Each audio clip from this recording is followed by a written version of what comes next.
colleagues, the other young colleagues who work with us are working on. Yes. So I just change. Maybe I go here. Before I start to speak, I thought just some words. I'm a composer and a percussionist and improviser, composer performer, however you want to call it. And I thought it might be a nice idea that I play a tiny piece for you. And I'm a percussionist, and usually we arrive to concerts with vans and trucks, but that was not possible to bring here, and therefore I found one solution which I think is very beautiful, and I hope you like it too. The piece is it's a composition which is signed there. Some words about the composition.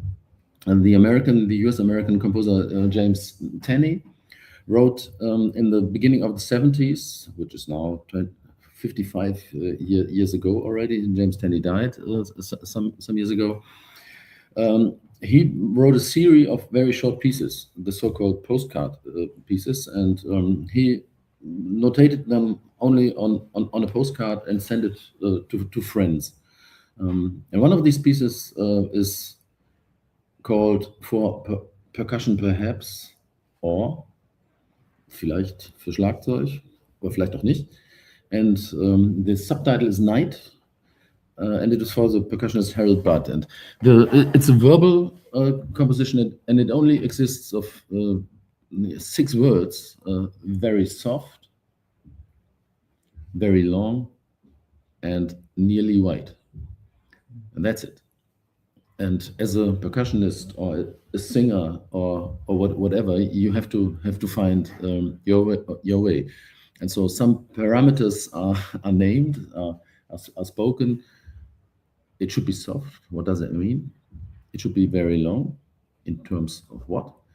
It should be nearly white. White is a color. Maybe it's also a sound. And so I prepared a version that I want to play for you. It will be very soft, and I think for me it will be nearly white, but it will not be very long. Can I ask you something to interrupt? Is it possible for you to share that on screen? Because yes, we're not. I think so. Let's see here. No, yes, it works. So I go now. They have the chance to see it. Right, but I think online they're not, on the recording they're not seeing it. I don't know. Maybe here.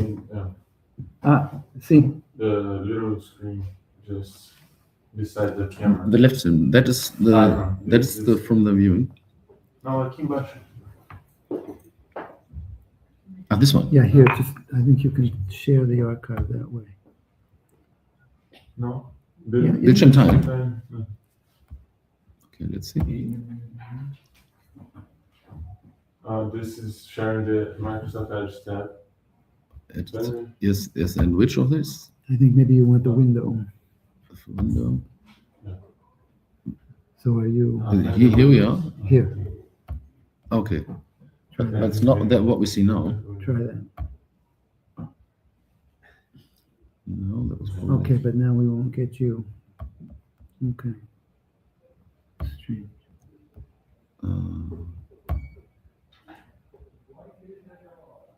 Streamer, Teil and Fenster.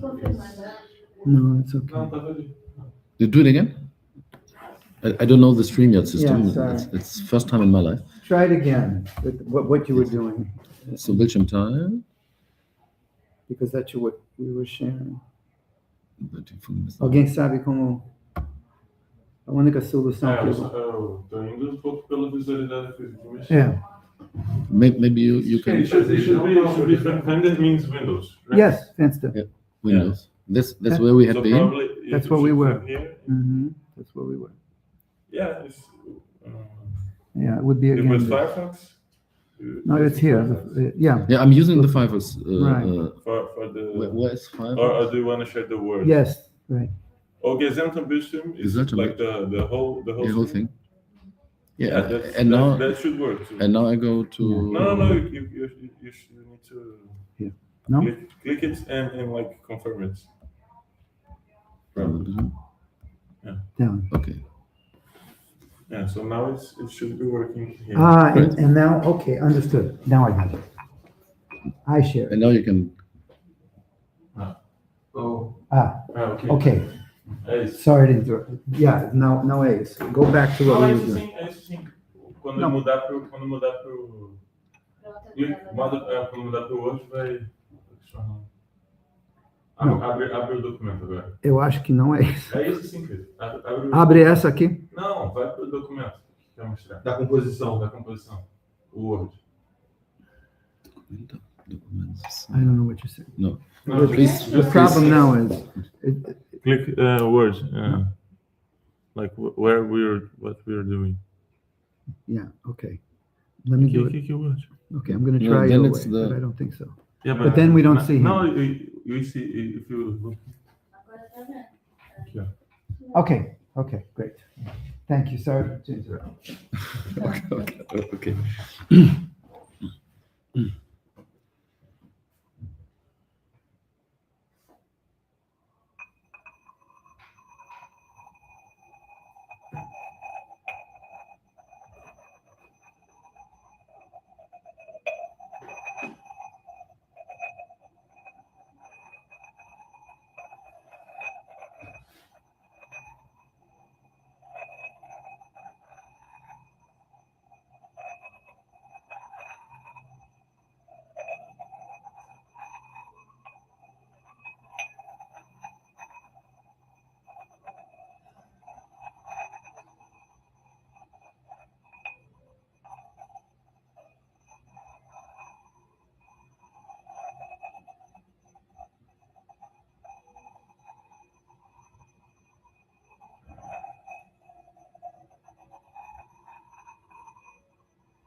So thank you. So what is typical in this piece, also for my work, is that in many pieces, it's not all the pieces are the same.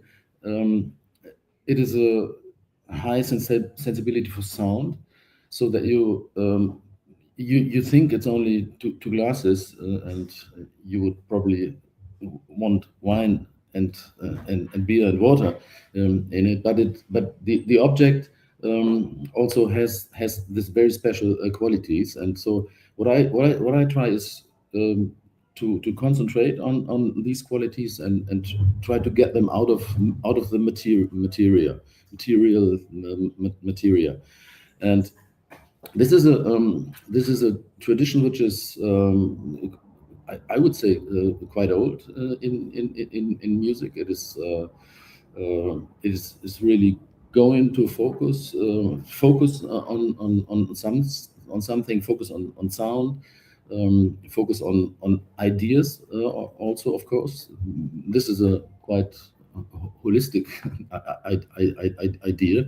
It says somehow that music is everywhere. You just have to find it.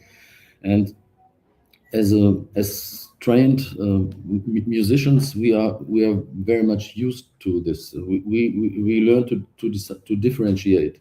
So you have a sound on a violin or on an instrument, and it sounds in a certain way. There's certain overtones, spectres, and we learned with our voice on the piano, with the violin, and with percussion to find the thing that it needs. And so that's what we are hunting for the whole life, and usually we do it with instruments who are extremely sometimes very complicated, and they are prepared to deliver different sounds to us, to the players. If you look at this instrument, this is the end of a long time development that started 400 years ago with the spinets and with this tiny keyboards, and then it was developed in a certain direction. It should guarantee a great sound, and it should be strong, and it should fit to very large halls. So the intimacy of the ancestor of this instrument, to work in a small chamber, that changed because of sociological changes. The music was not any longer a thing of privacy, but it became it became public in huge halls for the latest in the 19th century, and so this instrument had a certain development, and electronic instruments are like that. The voice definitely does not have a technological development, because the human sources are still the same, but there were developed different trainings to reach a certain aim. And I guess somewhere in the middle of the last century, some people noticed that this way to make the instrument a kind of only an instrument that came to a certain end, and then people started to think, well, we have all these wonderful instruments. They are made by instrument builders, and the music is composed by composers, and there are performers who perform. That something was lost on this long way, and so some artists, composers, not only musicians, definitely, they came to different ideas. And the piece of James Tenney, it is a little bit like that. It says for percussion that usually percussion pieces, it says the title for percussion, the name of the composer, and Tenney already implements the doubt for percussion, perhaps, or. So different options. So the composer who had learned this is the music, and it's for that, and they will play it. They start to ask questions, and the next word is the night in the brackets. So night is what is it? It is an atmosphere, and night is probably black, but the piece should be nearly white. So there are some things, doubts and contradictions within the piece, but what is twice mentioned is very. So it is, don't do it somehow, but do it to a kind of extreme. Do it very soft, do it very long, and white, it becomes also an attribute. It is nearly.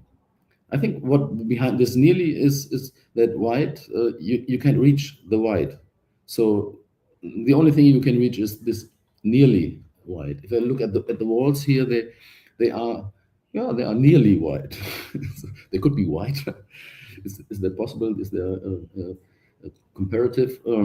But they are nearly white. Yes, and so this little postcard that was sent to the colleague Harold Butt. So it is probably he wrote that in 2 minutes, or maybe in 1 minute, or something like that. But it tells us a lot about James Tenney in the early 70s, about the history of music somehow. So I would say. Yes, and so it created. It was one of these pieces that created in the last, let's say, 80 or 90 years a different kind of music. When did it start? Probably with the first Varese ionisation, first percussion pieces, where they thought, yes, let's forget all the traditional instruments, do a piece only with percussion. Maybe there, maybe in the pieces of Eric Satie, who said, please repeat this piece for 840 times. It lasts only 2 minutes, but please play it 800 times. So the dimension of time was really broken. Maybe it was in the 50s. I'll show you another piece. This is a piece of the also a US American composer Earl Brown, a very famous piece in music history. It's called December 50 to 52, and it is supposed to be the first graphic composition in music history. And where did this guy Earl Brown learn? He learned from the painters, because this is very much related to constructivism and things like that. And we had the history of art did already have this points of zero in art. For example, Malevich's Black Square, the famous painting only black. This was a final point of art. So if you reduce something and you finish your canvas only with black, this is an extreme, very extreme point. And I think every artist behind that has to ask himself, what will I do once there was a black page, a black page, also a Zappa, a black canvas. And another thing, Marcel Duchamp, the objets trouvés and the ready-mades and all these things. It is us, the artists, to define what art is. And so it says there is this pissoir out of the French bar, and I put it the other way around, and it's a piece of art. So these really changes in art that we had in the 20th century, a lot of, they cannot leave us today's artists uninterested. So we have to deal with that. And of course, just to drop another great singular piece, John Cage's 4 minutes 33. This is like Malevich's Black Square on the wall, but it is in time. It is what does it define? It says yes, 4 minutes 33. It should be the duration, and it should have 3 parts. I'm sure you all know this. You know this piece, but how to perform that? So we could do easily a performance now of 4:33. I would conduct and would say, the first part starts. And we would be quiet, and the time is running, and we listen to the kids, and we listen to the birds. And after 30 seconds, I would say, Thank you, orchestra, for the first movement. And the next movement comes, and then we have 2 minutes and something. And the third movement of silence comes, and then the 4:33 is finished. So these are the this was just a very short sketch of the just a run through music history. Maybe I just show you some other ideas just for fun. Is there a recording of that piece of Brown, the first piece that the score was a graphic figure? Yes, there are several recordings. It is oops. Oh, no. But maybe we don't have time for listening to it. Yes, so no, unfortunately we will not have time to listen. But just to explain you, yes, there's a score, and as an interpreter, you ask yourself, what the hell should I do with that? I'm used to my 5 lines and the dots, and it goes up and it goes down. What to do? And then you used to start probably desperately seeking some aspects that you could use. And what you might see is that they have different gray and black, so that should have a meaning. Usually, the blacker one notation is, the more black a notation is, the probably intenser, louder it is. And then you can see, okay, usually the time goes from left to right, but he also says you can put the square 90 degrees around. So you are really challenged to find ways. And as interpreters and musicians do it, they divide probably this piece and say, you play this, and this is an action which is not too loud and it has this length, and that is all. There are punctual things which are stronger. So you find your own regularities to realize it. But different recordings, very different music. Completely, yeah. Right. And our musicians' terminus, the term therefore is indetermination, music of indeterminate music. Yeah, thank you. So, but that's the one strategy that you go to these pieces and look, find your own system of regularities and play. The other thing is that you could you could work with instant decisions, which is not improvisation. I would say. So if you just imagine I'm a player with a saxophone or something, and I play, and whenever I look at it, I will interpret a certain element probably, or a figure, or I go a certain way through it.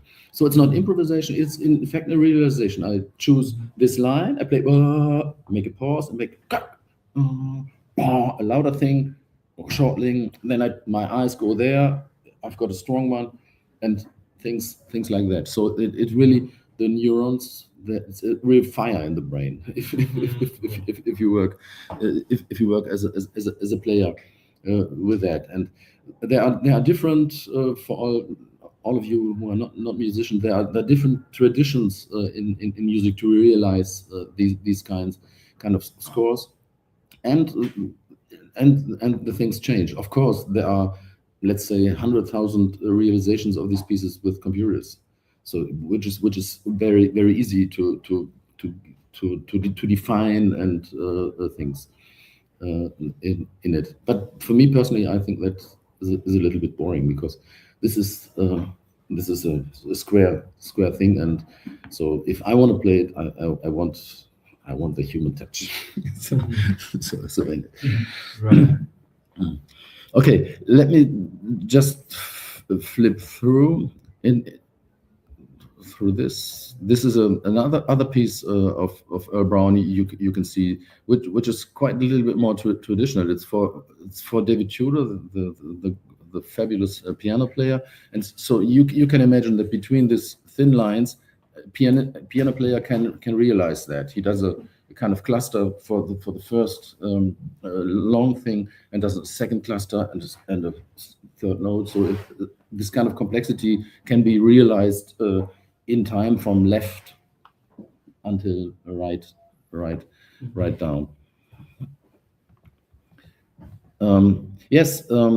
What another strategy, which I think it was very, let's say, I'll show you this thing. What is music? There are artists who defined, which goes into the direction of performance, unconventional actions. So, and just define that at music, and the wonderful composer Alison Knowles, you see her live dates down there. She did a lot of very of pieces who became really iconic, and one is releasing a butterfly into the room, so bringing a boboleta just into a hall. And well, so the performance, the action is you take this butterfly and set it free, and then the people will come and say, "Is that music?" And then you have to start to think about what is happening there. And I think it's definitely music, and it's beautiful music, and it's wonderful music. But where is the music? Because I cannot hear the butterfly, but it's only me who cannot hear it. There are probably other animals or even plants who can hear it, and it makes me think about what is music. Basically, music is a wave. It's waves. It's sound wave. They are sound waves, and doesn't have something to do with the waves that the butterfly does. And then if I continue to think, then I notice, oh yes, this light is also waves. So it's only different spectra. So this butterfly produces waves, and so this beside the very poetic element of this performance, it is a real musical piece, building a fire in front of the audience. Also, we all know this, really, the beautiful campfire sounds with dry eucalyptus wood or whatever. It is really a sound installation. And of course, you can imagine what it means to push a piano into a wall. You know, I think it was done for a million times, throwing pianos out of windows in museums or something like that. And you see this, if you know that this is a piano piece for Terry Riley, for the one of the godfathers of minimal music, with this organ and with this, so that somehow it is, for me it's a command to get this old Terry Riley guy away from his pianos and from his keyboards by smashing his instrument. Yeah. So that's another strategy that we have in the, not only in music but in the art of our time. And I like to repeat, it is our task as artists to deal with that. If I make it very simple for me, I could say, well, Malevich did this black square, that's the final thing, stop painting, it's gone. I could say Cage invented the silent thing, it's gone. So we cannot think more extreme. But I think that's not the way it works. We have to, and we definitely have the fun to work with all the things that happen in our music, from ancient music from India, from somewhere, to the Baroque, Renaissance in a European tradition, So we have the wonderful chance to work with the past and create a kind of future. But that's I think it's enough to create a now. So that's oftentimes the artistic approaches who reach too far into the future fail. Yeah, because that in 99% this will not be the future what composers or actors or whoever think of. And that brings me, and so please excuse this very long introduction, but I thought it's important just when I now come to tell you about our doctorate, which is yes, dealing exactly with these themes in different ways, of course. So, and we have now the wonderful opportunity to combine art and science, and probably to define it new or define it better, maybe even. And I think that's why the universities, also the academic system, has got different PhDs in the third level of academic education. And I don't know which kind of doctorates you have here at the UNIO in the field of arts or arts science. Well, this program is the academic line of graduate work, which includes in our line, which is creative processes, which includes composition and performance in general terms. We brought those things together, thinking about contemporary music, thinking about improvisation, thinking about electroacoustic music, and the role of the performer in the process. These doctorates require an artistic output and an academic output, a textual output. Great. Yeah. So you'll have a thesis, and also a defense of the artistic part. Yeah. What we're going for here in this line is that these two outputs are generated by the same research. Yeah, great. Yeah. So in this moment, I could stop my lecture because we do the same thing.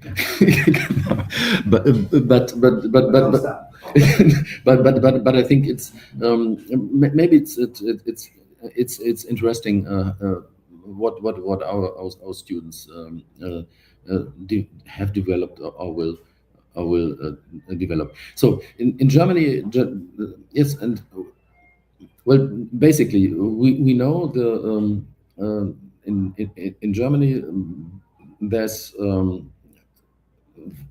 in the last 100 years or something, there was only a pure scientific doctorate was an option.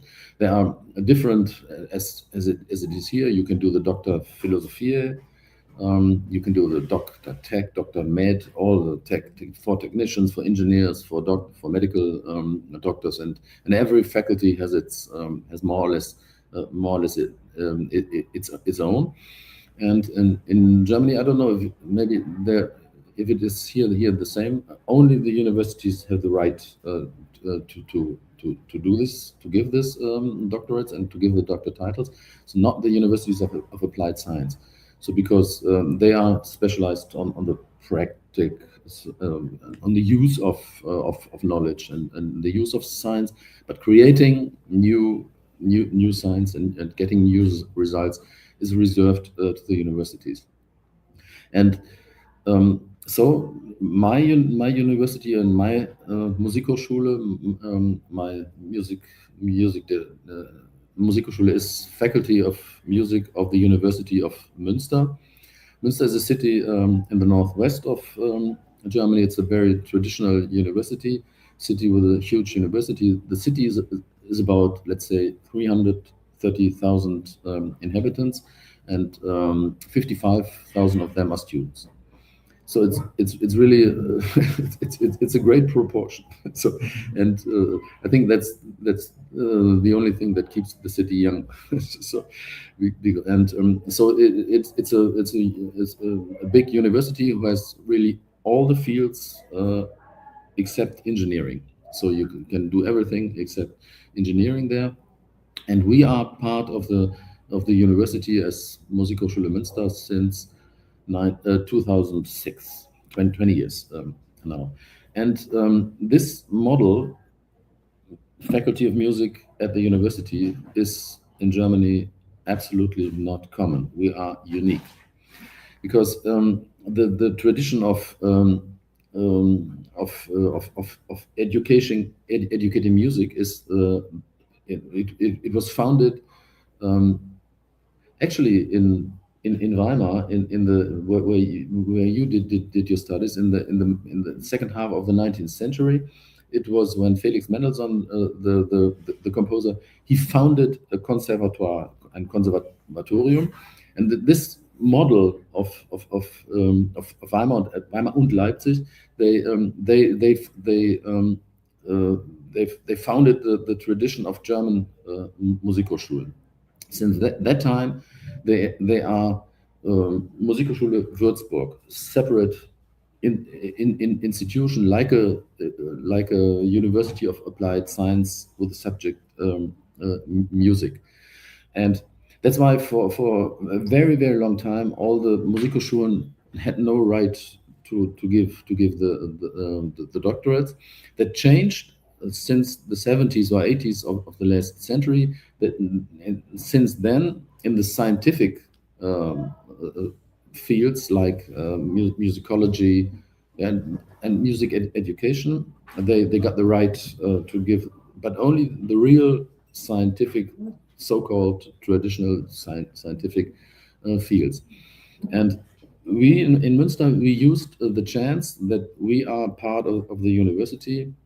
And 10 years ago, I tried, and we really succeeded and went very quick. And in other cases, it's a very complicated process to get this, to get these doctorates. And it was very informal, and it was very, because we were part of this university, and the university, they said, oh, it's a great idea, do that. Europe is extremely conservative in these things. We know that in the US, so this I don't know what they call it. It's the doctorate, which is let's say 90% performer, PhD. So the candidates in the US, they play their piano concerto program 90 minutes. And they do a very small paper with it, and that's the music PhD in music. Is that usually the DMA or? Yes, the DMA. Yeah, that's the Not PhD. yes, yeah, that's DMA. Doctor of Musical Music. Arts. Yes, yeah, that's it. Yeah. And so, Are you going to use the screen again? or- no, we can. So I can change. Yeah, and I can take you off. So there you are. Here we are. Okay, yes, it's the DMH and the in Europe, but basically, especially in Germany, they don't like the DMA because they think that's nothing real. Because why? Yeah, because we have there is another option in the artistic third level of academic. It is the concert exam. So this is the third degree. It is at least 2 years of study, and really students of really highest quality are allowed to do that. And so if you've got this concert exam, this is somehow like the DMA. But they say, okay, you are an artist, so you only do artistic. You are a piano player, so you only do more or less, you only do piano. And so in my faculty, we have got three. So we have the concert exam for those pianists, violinists, singers who really are to 100% singers, violinists, and pianists and percussionists. We have the Dr. Philosophie for the musicologist and for music education. And we established the Dr. Philosophie in Artibus 10 years ago, 9 years ago. And this is our doctorate in artistic research. And we understand it very, very much like you do it. You do it here. And but so we don't in Europe. There's Austria, Vienna, and Graz. They are very good in this doctorates. They were already some years before, and they really have really have programs. So where they have probably jobs for the students, so they can work. We don't have.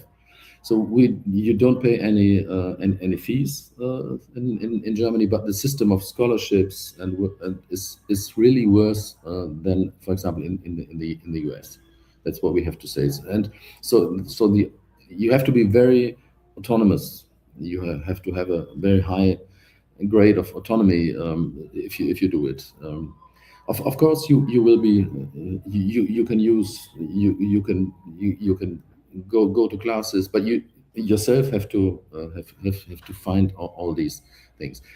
We don't think that's too bad, because this autonomy, that's what we expect from the people doing it in a way. It makes it, to be honest, it does not make the life very easy, because some of them are teaching, or they're also playing for the students. And so usually it needs 4-5 years, 3 to 5 years. Let's Can I ask a question? Of course. Sure. So does this person have an advisor? Yes. Okay, so you have an advisor, and how many courses that are required in this? Yeah. So in our concept, you have got 2 advisors, and it's always like that. That one is your artistic advisor. It is a person. So if you are a pianist, it is a piano professor, and the second advisor should be from traditional science. It must not be in musicology. It depends on your project. It could be electronics. It could be everything. And this person can come from any university in the world. So we also see this doctorate as a great possibility for our international cooperations. And we noticed that there are, of course, there are students who take the psychology prof and the piano prof and do something about the education pianos or something. But there are also the others who go to other universities. So the last, I will tell you, we had one a composer. He did it with one professor of music theory in Switzerland, and I was the other person. That's interesting. It's really nice. And so are there courses like here we have a doctorate now? Yeah, Doctoratskolloquium. I think we have three or four required classes. These seminars here, methodology, maybe one more is required. The rest is research groups and things like that.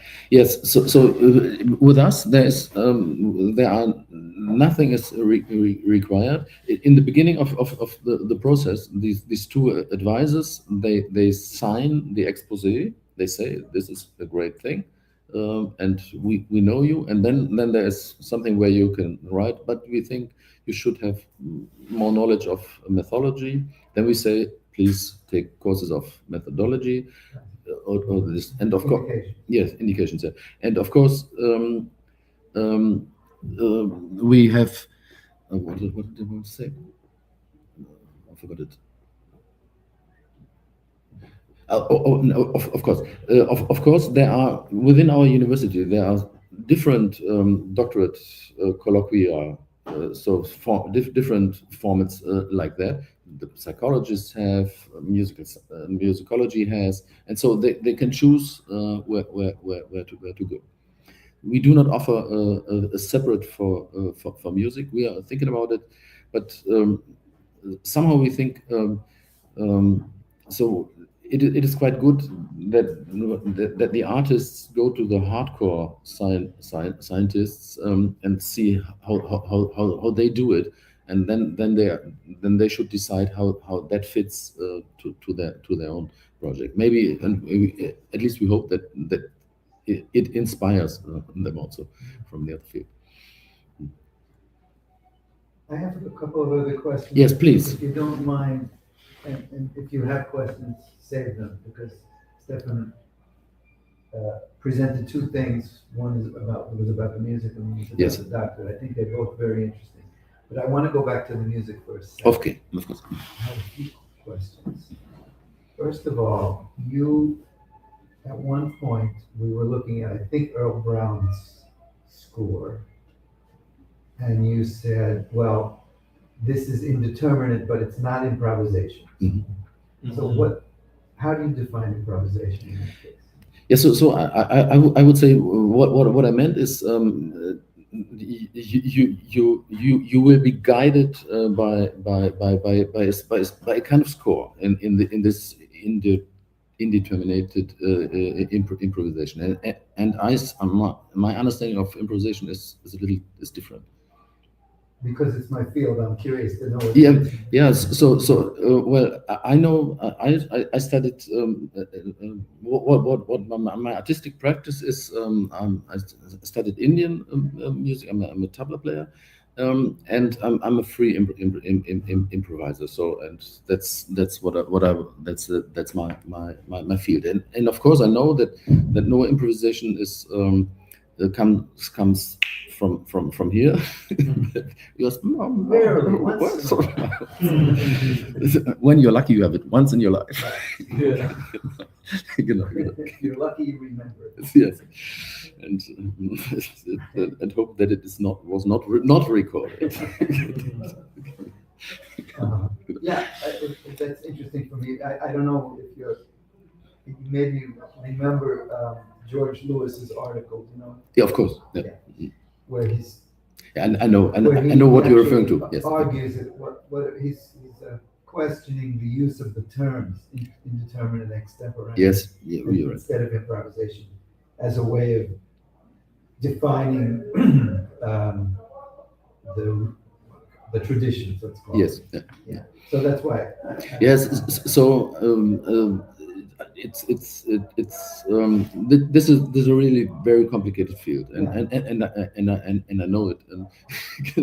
But as an improviser, I think it's very important that you also, and this is the most difficult, that have to forget all these That was things. going to be my next question, Yes. if you don't mind. So, because I'm not from the contemporary music area, I'm from the popular music improvisation, idiomatic and free. Yeah. Okay. So in that world, in the Earl Brown piece, you've said it's been recorded many times and performed many more times since then. So is there an accumulated tradition, vocabulary, I think is a better word, of that piece, so that piece in 1952 was one thing, and now in 2026, it's all those versions accumulated. Is that considered, or is it forget everything and we're starting from where we are right now? No. But I think that's very, very individual. So if of course there's the tradition of bringing a piece like that into the universities, and students who don't know all this 70 years of development, they start somewhere, and sometimes I think it's our task to show options. That there is a history. Yeah. So if we play Baroque music, then we know that it once. Yes, there is a history of interpretation, and these pieces needed also. But they have like Baroque music also. You can play it without knowing it. So and that doesn't necessarily mean that it's worse. So it's always dealing with knowing and not knowing, forgetting what is a what is an obstacle and what is a chance, what is help. So And it's at least open to infinite possibilities, right? Because time goes passing by. Yeah. People go listening to another references. Yeah. And And the thing that is in common between all the recordings is the score. So like yes, yeah, in the end, you think you sort of you can look at do it like a reverse process. Yeah. I guess like Yeah. listening to the recordings and trying to figure out like how does this score Yeah. Is evoked, like What- how can you see this image through what you're hearing? Yeah. Like, which instead of like could be a theme for doctorate. yeah.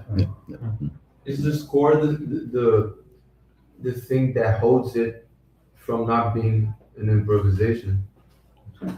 Yeah, it's a good question. Yes, but I can also, I think the interpretive strategies can be very different. So I can say I played this urban piece and I give one just catch it Right. with my eyes, close my eyes and play. Oh, right. And I will definitely play something else as I would have done without looking. Yeah. So these this balancing of saying what is the source, what is the output. I think this is one of the big questions in dealing with electronic improvised music. Yeah. And there is a huge tradition. So if you look at electronic music, you can start with Stockhausen and go to Kraftwerk and wherever. So, Anybody else? Yeah, I guess like this code, like a score without a code. I think like Yeah.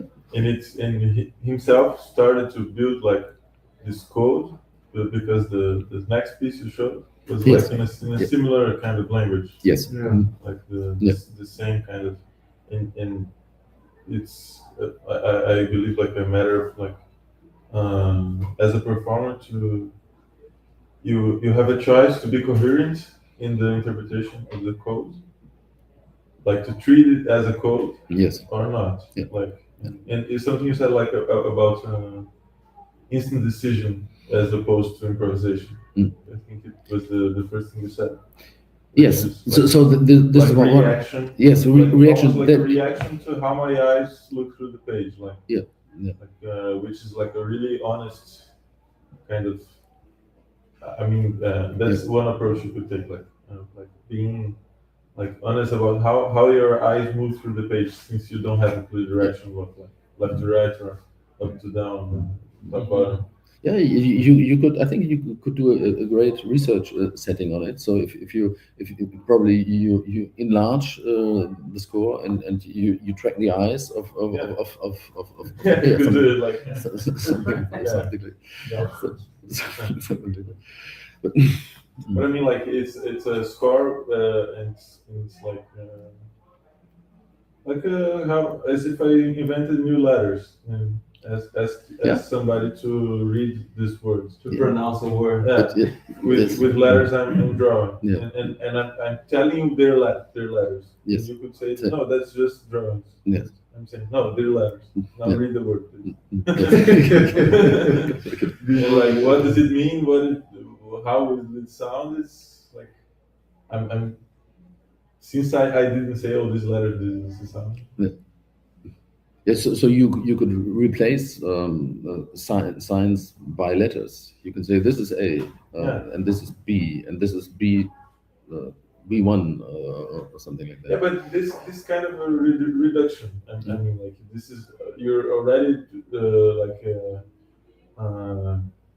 you're like translating to another code before translating it to sound. Yeah, yeah. And I think with this kind of score, if you try to like translate it to another code and then translate it into sound, I think it's kind of missing the point. In some, I mean, Yeah, I'm I sure you noticed. could do it, but Yeah, I noticed we start Yeah. to think about it. Yeah. And that makes me happy. Yeah. You know, 'cause now I'm gonna just keep going. Because Earl Brown was not alone. Yes. He was in an artwork. Yes. Um, From what I understand, he referenced Calder, Yeah. Alexander Calder. Yeah. In his mobile. Moments. Yes. Right. Mm.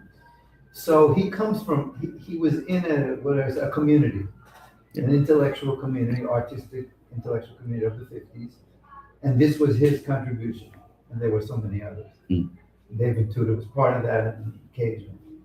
So for me,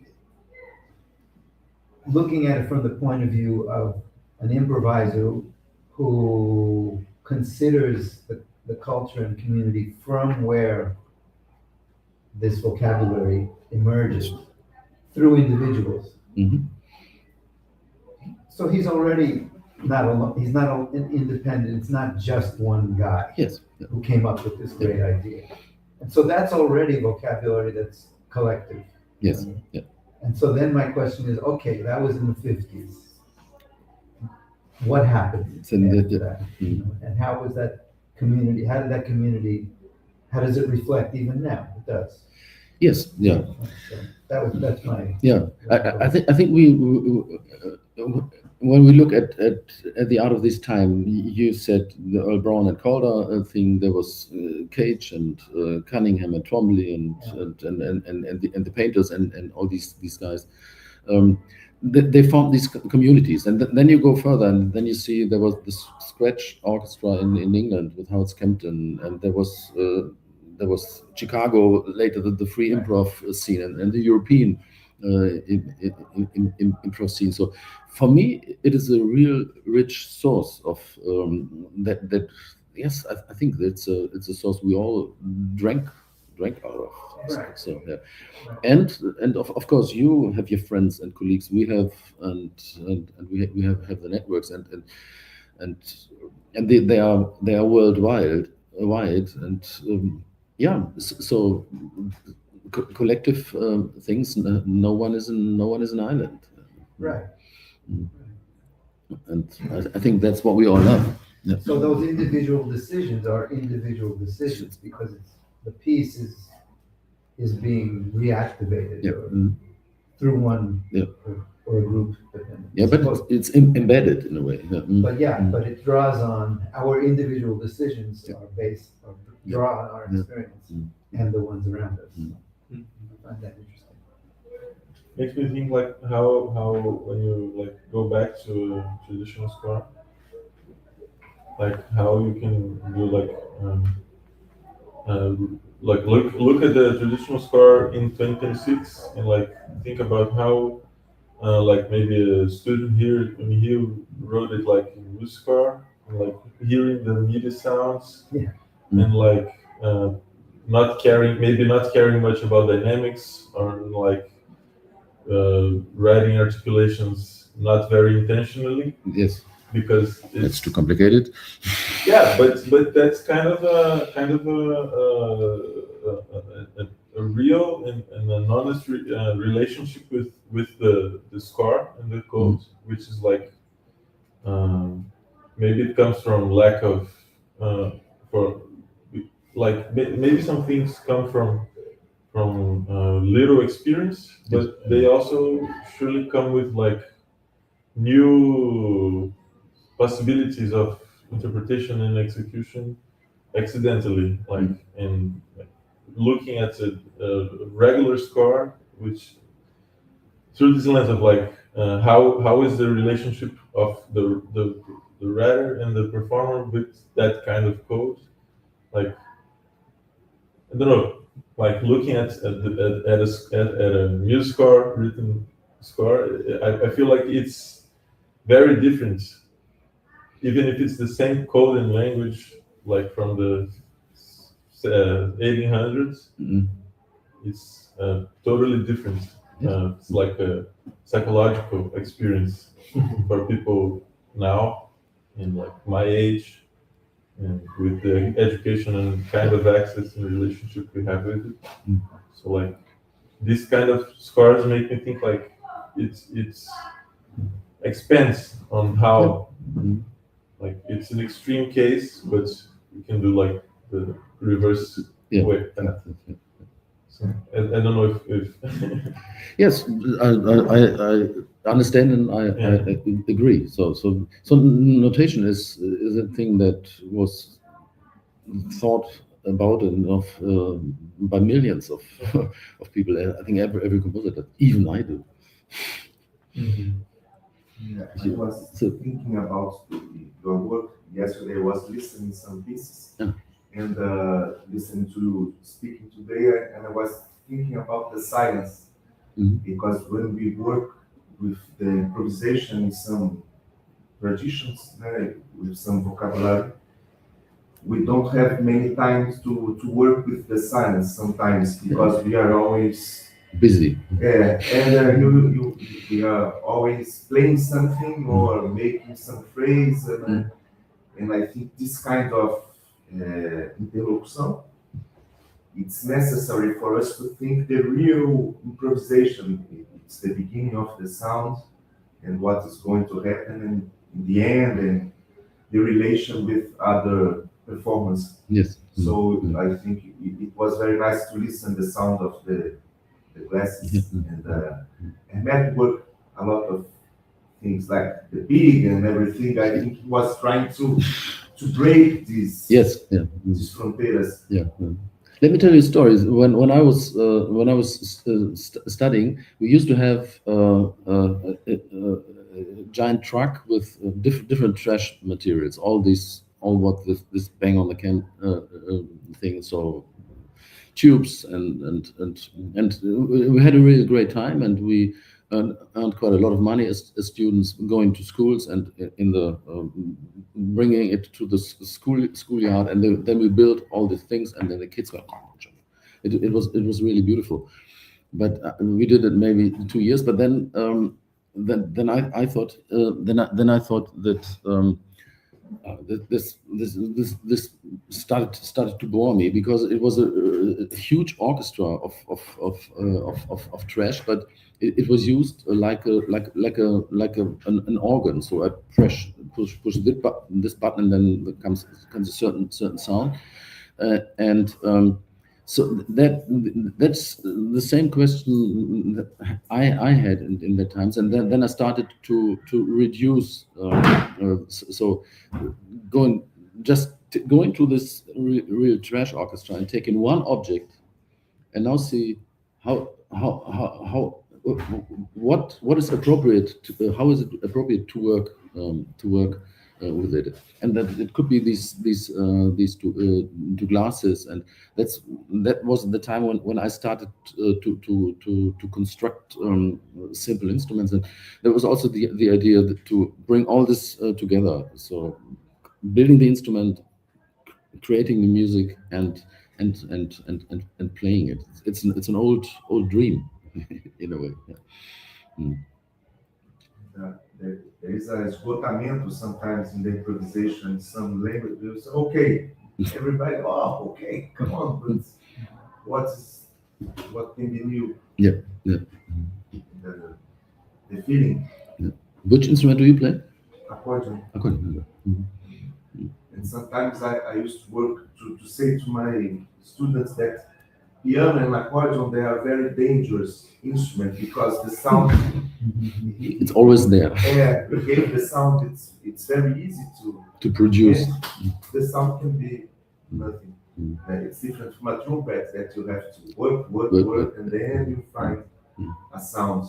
So, and with that accordion, we work with the air. Yeah. Again, you decide when Yes. it's not a chord, it's So if the sound production is too easy, then it tends to an overload. So That's why I'm a percussionist and I'm a tuba player. So when I was a child, I already played tuba, and I even have an exam in tuba. And I liked all this perpetual breathing and these things. And I like the physical aspect. I could never have been a guitar player. That would have been so not would for me not physical enough. But of course, there are extremely physical guitar players. Just as one short note. Você traduz para mim? Fala.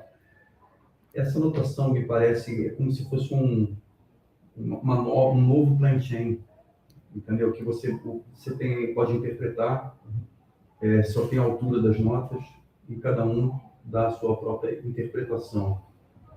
E Essa a anotação é um novo, como se fosse um reavivamento disso, né? Porque só tinha a altura das notas. plancha. Exatamente. E a outra coisa que é tipo o Federal, que o barato é para seria um intérprete tocar a sua versão aqui como tem o Campela que faz aqui na faculdade, que é fazer a sua própria versão daquilo que está escrito. Você poderia perguntar isso para ele, se ele acha algum paralelo? Perguntar se ele acha um paralelo. É um paralelo, que é uma nova anotação, um novo planchain. I don't know if you're Not I know in which direction, but please. He's asking, he's seeing visually a connection between the Earl Brown graphic score and plain chant, the way that plain chant was indicated out, what do you call that? Yeah. Pitch area. Yes. Sometimes I'm in that empty space between languages. So we all are. Tem que inventar o próprio palavra. Pois é. So he's wondering if you see that, if that's something that is relevant. Or... Yes, so it definitely comes from the Calder, from Alexander Calder field, but this association is absolutely right. Yeah, and I think so. That you have lines, got this. These are signs. You can direct a choir with that on airplane also. So gestures. It can be high. It can be. Yes, yeah. You know. Lembrando que o próprio compositor falou que você pode virar a página. Yeah. Sim. E aí vira. É por isso que eu estava falando do Federal, não de virar a página, mas, por exemplo, eles botam na escrita uma maneira de transmutar aquilo que ele quer, só que nunca fica igual, porque todos os artistas tocam diferente, né, aquilo, né? Então, o barato dele é doar com o próprio artista, do dele como compositor, é ver um artista fazer uma coisa diferente. Isso aqui Federal. Entendeu? Que é a música contemporânea também. Não sei se é uma questão para ele, assim, que me parece que a anotação traz isso, né? Cara, ele está concordando. Ah, sim.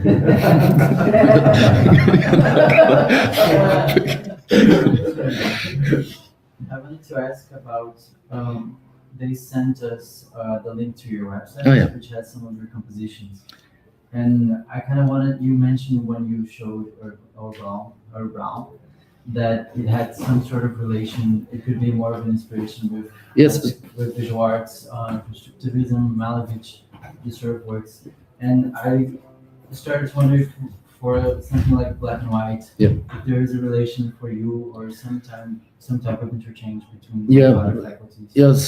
Yes. So let me introduce in that. Let's see what is it like. Well, I'm a percussionist and a composer, but I never studied composition. What I did was I studied music theory. So I did write a lot of the style copies, and please do a motet like this until the next week. I did this stuff, and that's what I really wanted to do. And somehow I felt not comfortable with the compositionsprofessor as my teacher. So I thought, oh, well, let's learn the material, and then I did that.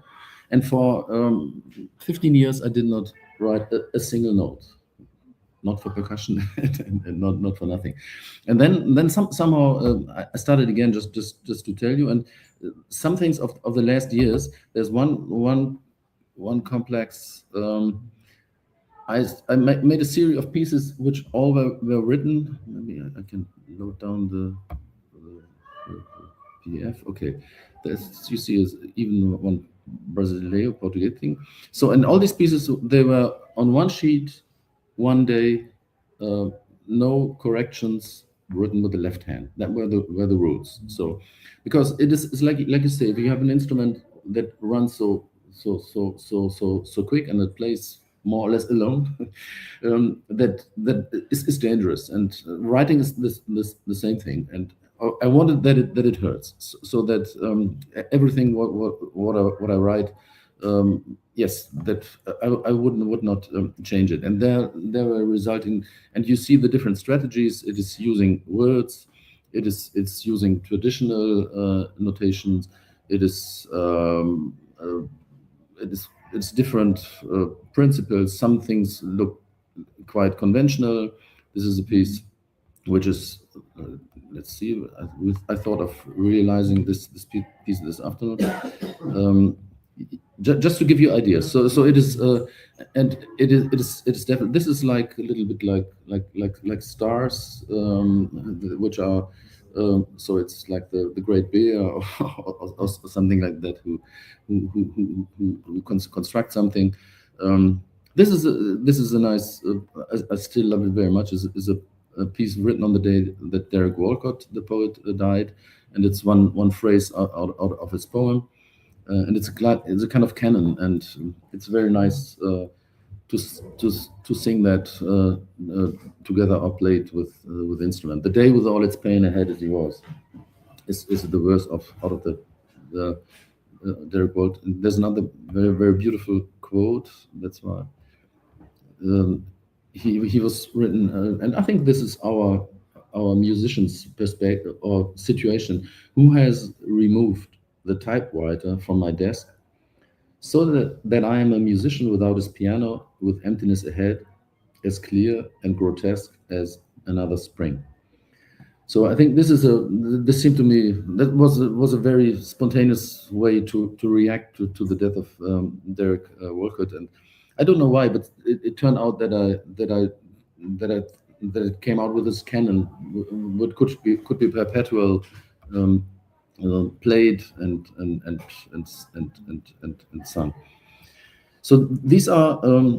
This is a kind of and another canon. This is a kind of. These are 50 ways to laugh. I was thinking in the. There are of course a million ways that you can laugh, and I defined 50 of them and made an arrangement for a choir where the choir laughs hysterically, soft, small, and provocative or whatever. So these is some pieces of them.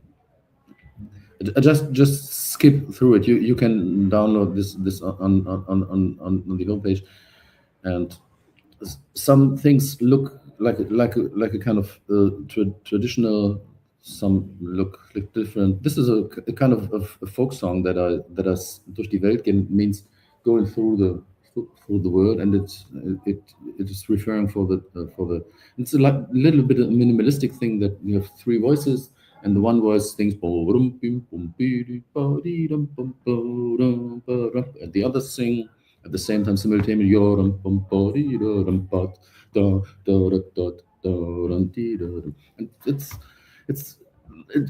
these are quite small and very very different formats. It's combining words with music. And this is where's this? Oh no, this. Oh yes, here. This is a little piece where I've for the first time had these these glasses. It makes from the Mensa of a school where they have this kind of glasses, and it's finding it's trying to make music with these objects. This might be. Yeah, this is another piece. It's an encore.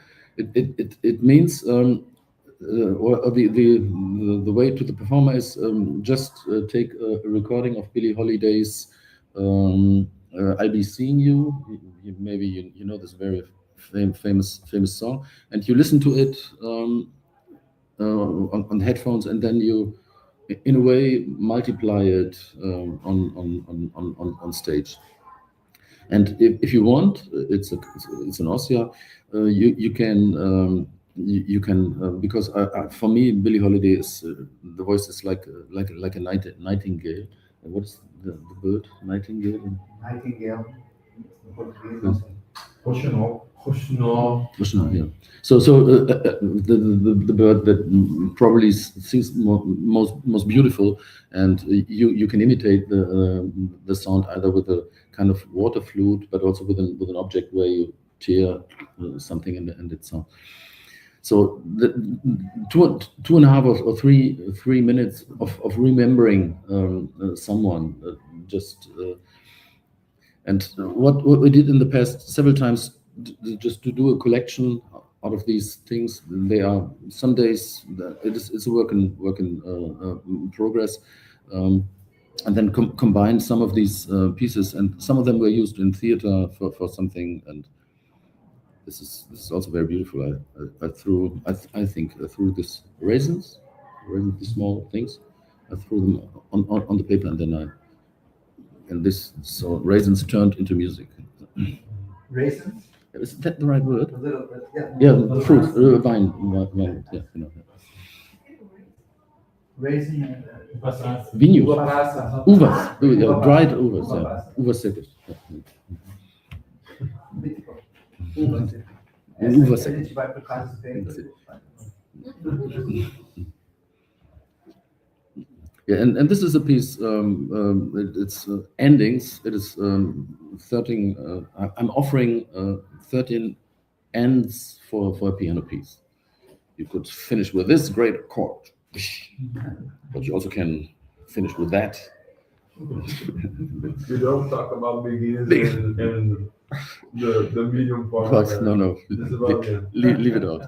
And the crazy thing is, these 13 ends form beginning, and they create a form.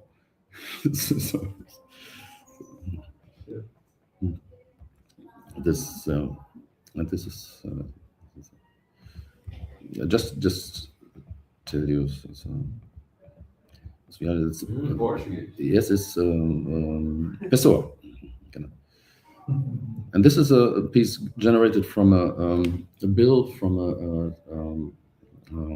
gas station. So if you see these bills of if you go with your car in the gas station, then there are millions of numbers on it, and I found ways to transfer it. And you can see here, that's the price that I had to pay, €50.80, and this was the tax.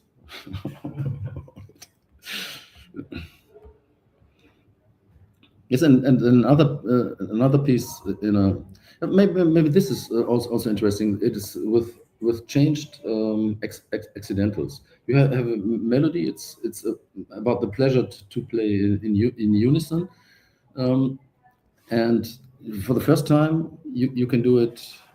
Let's see.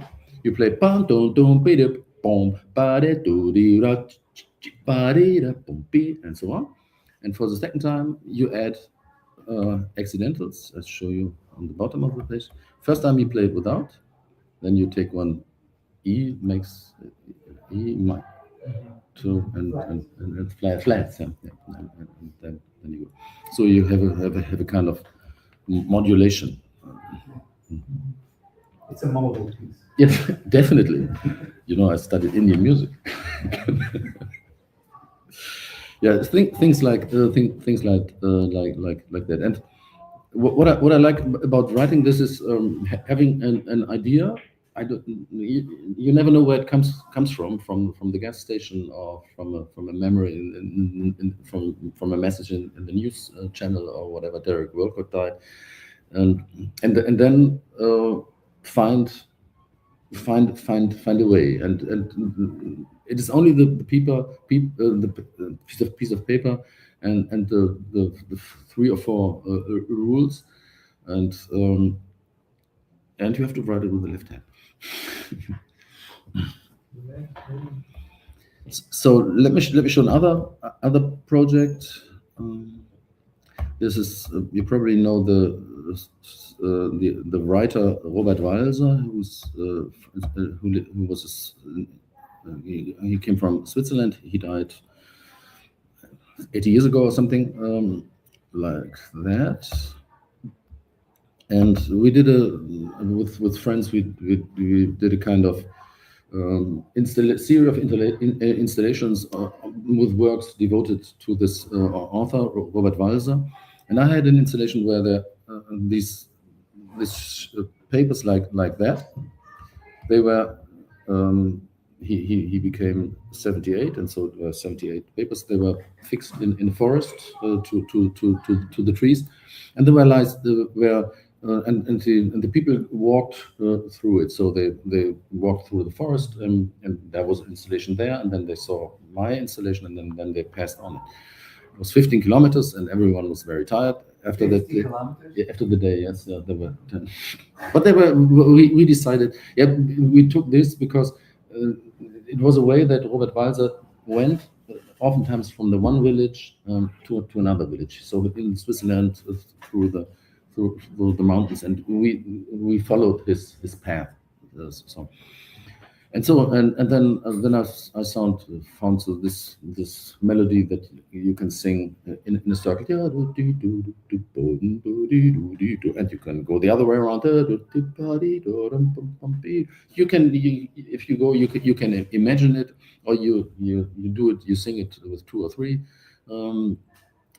people, and things like that were there. This, and here you can see some of them. Really, this is a piece. So the words say, "I entered this forest, and now I cannot come out of it. I'm lost in the forest." And I took the symbol of this spirale, and well, you can play, just imagine you play an instrument, you play a high tone, then you go to the lower tone, there, and you end in the middle of your instrument in a way. So this what I like, what I personally like about this pieces is that they are very simple in a way. You can even realize what means even. You can realize them with kids. You can realize them with amateurs. You can realize them in the forest, in the school, or whatever. And I hope that they are a little bit changing everyone's mind, and that they bring some fun. Then let me go to just to show you some of these self-constructed instruments that I was doing. So here you can see some instruments. This instrument is a simple table like this, and now it's a school table, and then there are 50 knives on it. So it's a piece of it. The instrument is a piece of conceptual art. I asked friends of mine, 50 friends, go into your kitchen, open, and give me one of your knives. And so I got 50 very beautiful knives, and I checked the potential of each knife and fixed it on the table. And so there were resulting a lot of different sonorities and tonalities. And so probably at the end of this lecture, I will show you one short YouTube video with this with this instrument. But then my suggestion, because I always feel that we all talk too long and too much, and I'm sure I already talked too long. But so let's finish it. So at the end, I give you. So if you agree, but we can I can answer questions later. I just wanted to tell you about the projects in our school, what the last 5 projects were. So let's start. If you'd like to leave some time to play, we can do that too. Pardon? If you would like to leave a little time to play, Yes. we can do that too. Yes. Okay. Good. So the one lady, actually a Brazilian student of us, her subject was education, gender, and female representation in percussion, a gender study on the selection of 20th century percussion repertoire in German Musikhochschulen. So she did she analyzed the concert programs of nearly all the German Musikhochschulen, and checked who were the composers, and it turned out that let's say 7% were composed by women. Something like that. I don't know the word. It is the exact date. And so she did a very broad background, so about the role of women in music, of female composers, and from the methodological perspective, her research combines bibliographical, legislative, and documentary analysis. Yes. And she did and that was the scientific part, and her artistic part was the realization of works for percussion by female composers. And what I like very much, because she's from the field of elementary music, she did not play virtuoso percussion pieces, but also had some compository projects that female composers did with children, in schools, and for education. So it was artistically and pedagogically very widespread. Yes, and this was one thing. Then the next that I was talking about, it was with very recently, the defense with a colleague from Switzerland, a composer who developed a new rhythm concept. He calls it sinusoidal run rhythm. So he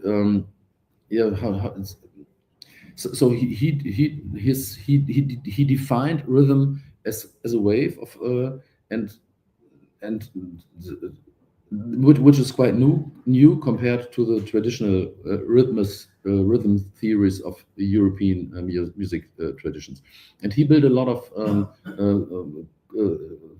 Max MSP in the so he really has a great work. He created a works space of working with his tools, and did already publish a book about it. So I think his creative thing was, of course, his own compositions, working with this material, but creating a tool which is open source and can be used by everyone.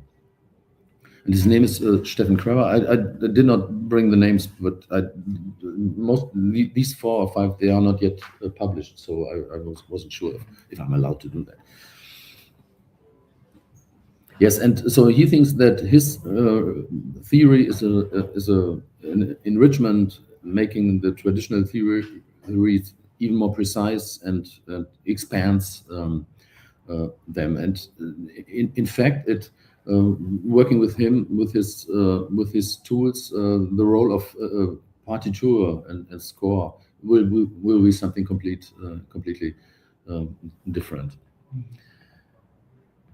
The next is which is a great, also a guitarist from Brazil, Cecine Pau in guitar.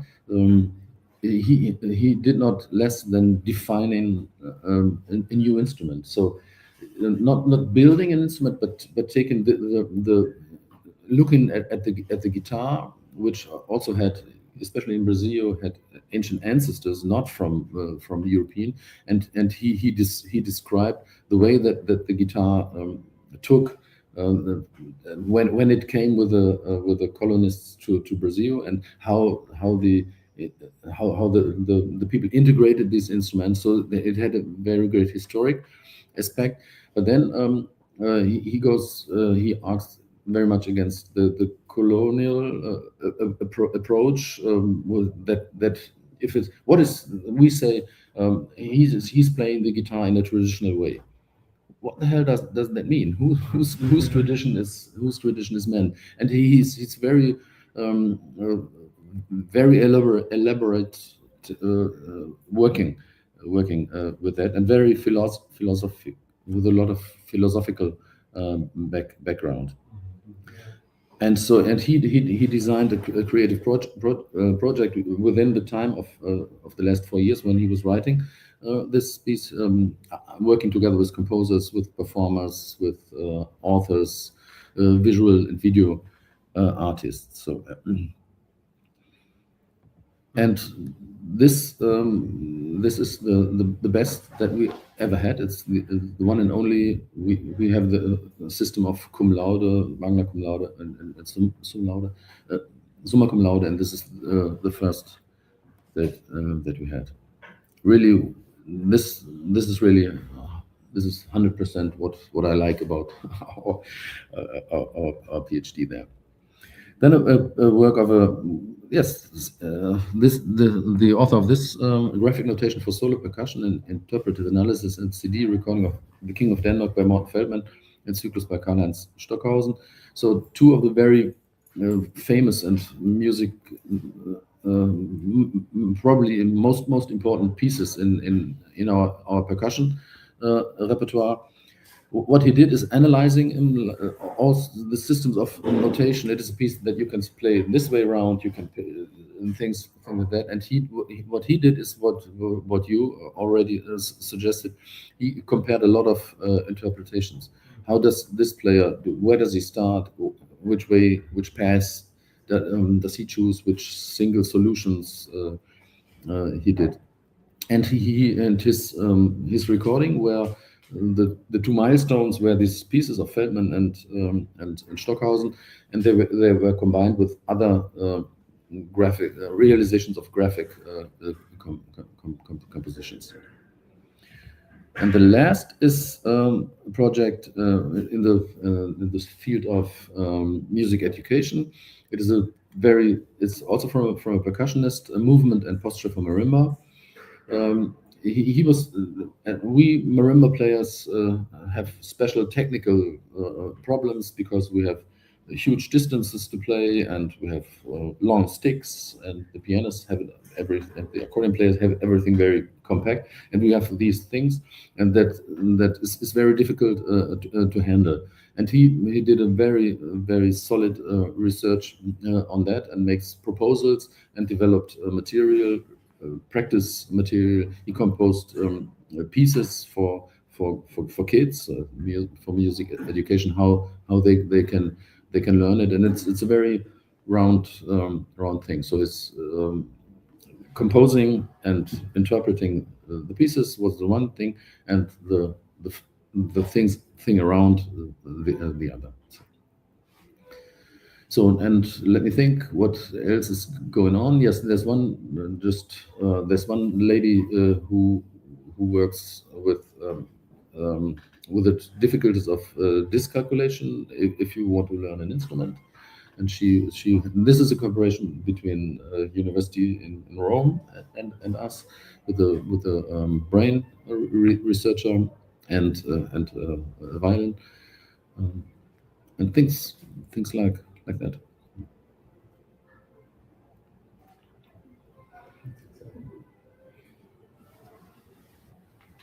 Comment dizer, Entschuldigung. Mhm. Kann man diese Arbeiten bekommen in Deutschland oder das ist privat, das muss man den Nee, Doktoranden fragen? nee, also all our dissertations will be published, so you can find them in our university, and every university of the world can ask for it. And of course, they're digitalized, and so it's very easy. But this process is a little bit complicated. That usually takes 8 or 9 months until they. So they're published because we have this issue here. We have a repository as well. And in the arts, it's become an issue because we also want to publish the sound. Your thesis is? Yeah, yes. So they are multimedia. So they include the performances and all this. Yeah. It's a challenge. Yeah, it is. It's technically, and then but the students, they are free. So some get a real verlag, so a real publisher. Others publish in the university, and it stays there in the library and in the digital library. So it's not it's not only one way to document it. Anybody else? Wow. The question. Yeah. I was not about to ask a Thank question, you. but I guess like just as Cliff, I didn't understood the concept of instant decision, but I've seen some authors differing, like everything is composition and improvisation. The difference is composition. I decided before, and improvisation, I'm making those decisions at the spot, but although not 100% understanding what you take by this term instant decision, I've thought interesting the fact that you see a third possibility. It's not only or composition or improvisation. There's another third thing. Right? Yeah, it's something like that. I think the decision refers to the score. So, and that's my instant decision how to react to the score.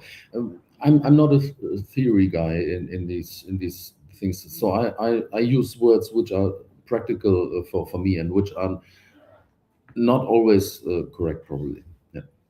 But it's so really difficult to keep this to keep and make it clear. But it's really a great subject for research. Yeah. The terminology to make it, and George Ilous is really has done really great steps. Actually, we had him in Münster 2 weeks ago. Oh, nice. Yeah. Oh, Mm. I haven't seen him a bit. Yeah. Great. About there's something about what he said. When you in this moment when you decide to do something, I think, and is a kind of question, but a kind of a proposal. Don't you think that there's a lot of things that can rule how you deciding about the score? Like you can dialogue with the causality, like where I'm looking at. It's not random. I'm looking at it. There's a cause, yeah, or randomness that you can, I don't know, through some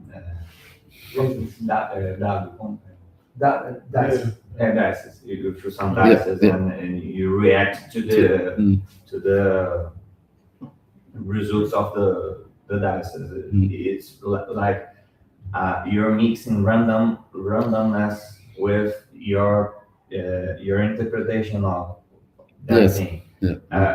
It's just a proposal that more forces working in the results, not only my decision to what I'm seeing.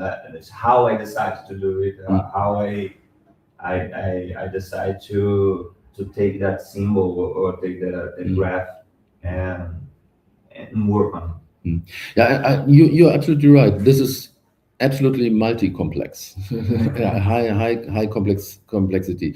And some days ago, I read an article. They say until now randomness did not exist, because even if you have these, but now they found with huge artistic intelligence things, they found a way which is real. And until There's now a pure this is random.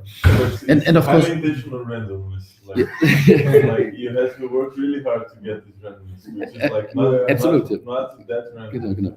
And and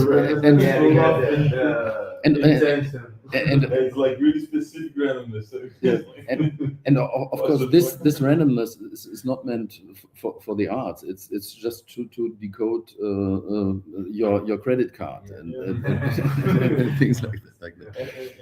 And to like add to this kind of factors, like also like social constraints and like even psychological like environments for performance, like who are like what's our emotional goals in like performing such and such music, like, and who are we presenting it to, and like Yeah. are we doing it if you're playing in a concert, you're playing in a bar, or playing it at home, and I think these kind of things apply to all kinds of music. Yeah. Like even like the way I play something in my house for myself, the way I play it when I'm practicing, or when I play it to my friend. It's like all of these. Yeah, I think they're not very much. I don't think the point is really like the measuring of it, like in kind of exact way, but like I feel like a curiosity about the kind of how these things can enrich our like Yeah. the way we approach music, like because if we just think about the like how these things actually affect the notes we're playing, Yeah. and not only like in a kind of abstract way, but very real ways. Yeah, I think we all totally agree, because we are musicians. We know what what you are talking Yeah. about. But that makes it so, for me personally, so fascinating. So Yeah. so if George would be here, he would now say things like an intuitive decision that doesn't exist. So he would say, but because it's led by things, but it doesn't help. We want to play music, and at a point we have to decide. And the one person there in that context, I would disagree a little bit with George. So if for some person calls it intuition, yeah, then it's fine. So Yeah, it's kind of behavior. It's all behavior. Yeah, in the end, behaviorism, and, yeah. and there's like conscious behavior and unconscious behavior, and there's like expected behavior, and like there's things, Outside. and outside, and there's like things about our personalities that we don't know about, and that's only in some point of in our life. Some people, we will meet a person that sees something in our behavior that nobody else ever Yeah. saw. And some call it love. Yeah, and like I think in music this is present all the time. Like, there's things that nobody will hear until somebody. Like, it's not so much about the playing. There's all these factors, conscious and unconscious. I think is kind of the point about what you said, like intuitive. Like, Yeah. the intuition part is not so much about the content of what is being played, but it's like how the complex and the process around it, which is fascinating. Yeah. Thank you for sharing your Yeah. thoughts. Yeah. Great. Well, vamos agradecer. Yeah, thank you very much. Thank you very much. Wonderful. So then I can play one tiny piece. If you Play together if you want. yes, of course. But play your piece first. Yeah, I start. You ready go. Yeah. This I brought it from Germany because you don't get tomato soup in Brazil. Let's see.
So two small examples that it's only tin can, it's only in object, but I hope that you were listening to music.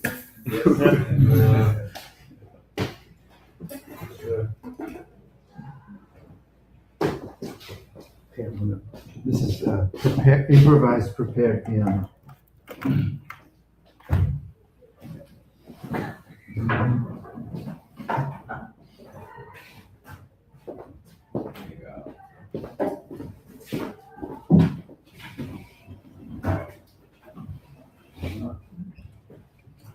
Improvisadamente preparado.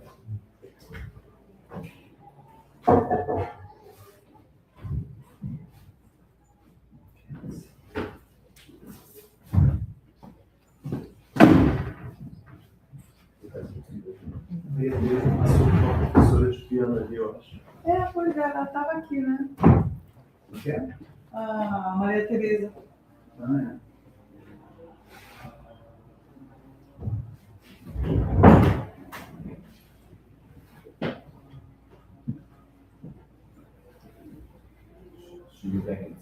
Yeah.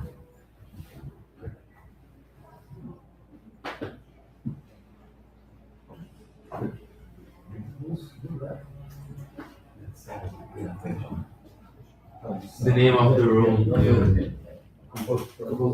Big arranger also. I had a student once who We saw me at the piano and said the only thing he's missing is his cell phone.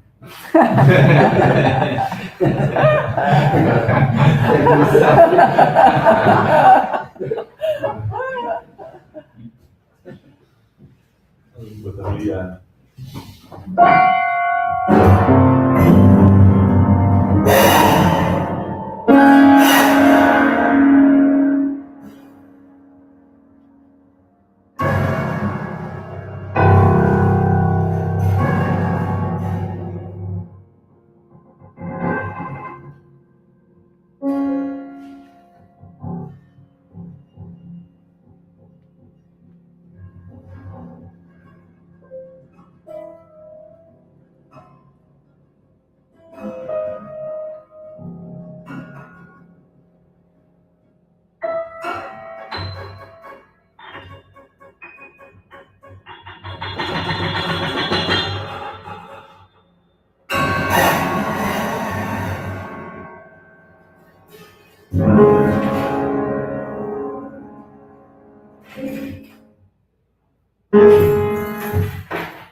I just want to make sure I didn't lose my key.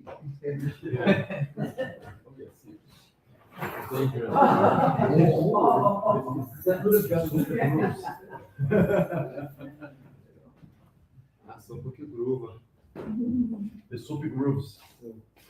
Thank you so much. Yeah, thank you. And Yeah. there will be a workshop today, this afternoon. Hoje vai ter 2 p.m. workshop, né? Uma oficina. Vamos fazer o que foi proposto pouco. Yes, so we were thinking about probably realizing some of these concepts, and so with the instruments or with the material.